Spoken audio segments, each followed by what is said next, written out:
യുദ്ധം തുടങ്ങിയ നാളുകളിൽ നമ്മുടെ രാജ്യം അഭിമുഖീകരിച്ചൊരു വലിയ പ്രശ്നം എണ്ണവില വർധനവും ഒപ്പം തന്നെ ഗ്യാസിന്റെ വലിയ ഷോർട്ടേജുമായിരുന്നു. ഇപ്പോൾ വരുന്ന വാർത്ത ഇതിൽ നിന്നും നേരെ വിഭിന്നമായ മറ്റൊരു വാർത്തയാണ്.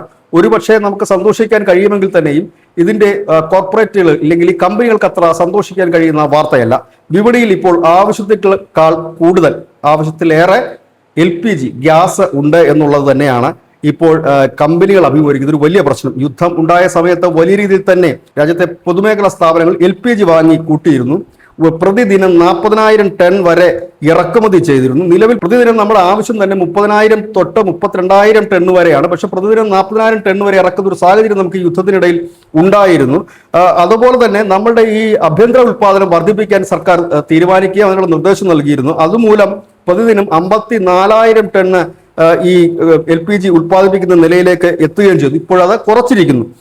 അതിനിടയിലാണ് ഈ യുദ്ധം ഇടയ്ക്ക് ഒന്ന് നിന്നിരുന്നു, സമാധാനത്തിലേക്ക് പോയിരുന്നു. ആ സമയത്ത് അവിടെ കുടുങ്ങിക്കിടന്നിരുന്ന ചില LPG ടാങ്കറുകൾ കൂടി നമ്മുടെ ഇന്ത്യൻ തുറമുഖത്തെത്തി. അതോടുകൂടി തന്നെ കമ്പനികൾക്ക് താങ്ങാൻ കഴിയുന്നതിൽ അധികമായിട്ടുള്ള ലോഡാണ് എത്തിയത്.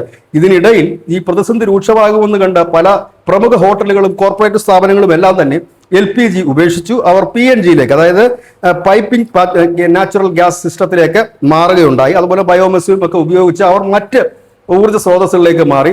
എന്നാൽ സാധാരണപ്പെട്ട ജനങ്ങളാകട്ടെ അവർ ഇൻഡക്ഷൻ കുക്കർ പോലെയുള്ള കാര്യങ്ങളിലേക്ക് മാറുകയും ചെയ്തു. അങ്ങനെ വന്നു കഴിഞ്ഞപ്പോഴേക്കും ഗ്യാസിന് ഡിമാൻഡ് ഇല്ലാത്ത ഒരു സാഹചര്യത്തിലേക്കാണ് മാറുന്നത്. ഒരുപക്ഷെ ഇത് മാറിയേക്കാം. യുദ്ധത്തിന്റെ ഒരു സാഹചര്യത്തിൽ ജനങ്ങൾ മറ്റൊരു വഴി തേടിയതാകാം. ഒരുപക്ഷെ വീണ്ടും മടങ്ങി വന്നേക്കാമെന്നാണ് ഇപ്പോൾ ഈ കമ്പനികൾ കരുതുന്നത്. News desk Malayalam.